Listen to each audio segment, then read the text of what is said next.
La pilule contraceptive est jusqu'à 14 fois moins chère en France. C'est parce qu'on est riche en Suisse? Non, ce serait facile de répondre ça, c'est simplement une question de manque de volonté politique, malheureusement. Non, c'est pas parce qu'on est riche, mais justement ça renforce les inégalités. Ouais, c'est un scandale. Je me demande si les préservatifs masculins sont aussi 14 fois moins chers en France. Je suis pas sûr, donc je pense qu'il y a aussi une taxe rose et une inégalité femmes-hommes. C'est pour ça que le Parti socialiste propose la contraception gratuite pour les femmes. Ta dernière visite chez le dentiste, elle t'a coûté cher? Je vais pas beaucoup chez le dentiste, malheureusement comme plein de jeunes en Suisse. Elle m'a coûté très cher, c'était il y a longtemps. Les dentistes, ça coûte cher. Je sais que j'amène mes enfants chez le dentiste, on fait un contrôle annuel et puis c'est 250 francs facilement juste pour le contrôle. Donc ça n'inclut pas les soins qu'il faut faire en plus. D'où l'initiative que propose le Parti socialiste. Pour que les gens puissent recevoir un chèque pour aller chez le dentiste de 300 francs par an. L'EPS propose aussi dans cette initiative d'avoir vraiment un service du médecin dentiste cantonal, donc de vraiment prendre en charge ces problématiques de soins dentaires. Plutôt que de donner des subsides qui profitent aux assurances, on ne devrait pas changer le système? Oui, on devrait vraiment changer tout le système, c'est ça le gros problème en Suisse.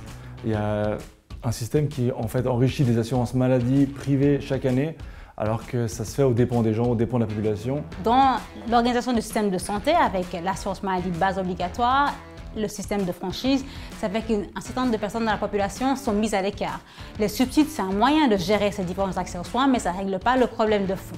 Oui, dans un monde idéal, on devrait changer le système, mais c'est complexe. Donc dans l'immédiat, on doit éviter que des gens soient laissés sur le bord du chemin, ne se soignent pas et payent plein pot des assurances auxquelles souvent elles n'ont même pas accès parce qu'il y a des franchises rédhibitoires, donc les gens payent des assurances maladie mais finissent par même pas aller chez le médecin. L'EPS propose qu'au lieu de juste avoir des subsides comme moyen de pallier à ces problématiques d'accès aux soins, de changer de système et d'avoir une prise en charge qui est vraiment garantie pour tous avec par exemple une caisse unique cantonale.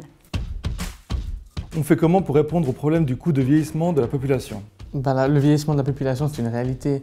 Donc il faut accompagner la formation du personnel, notamment donner plus de moyens à l'IMAD.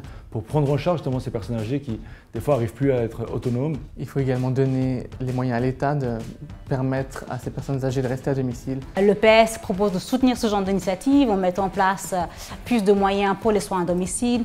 On investit dans la formation des soignants et des professionnels de la santé. Et puis en soutenant les EMS et toutes les autres structures d'accueil et de prise en charge des personnes âgées.